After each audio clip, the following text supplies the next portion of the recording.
लेकिन बैठना शौक है। अभी मैं जा रही हूँ मिलाद पे। चलो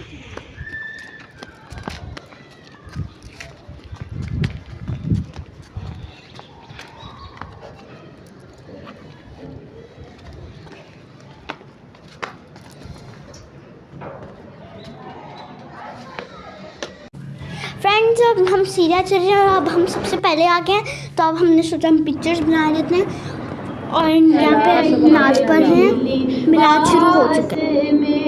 ये मकान सारा महका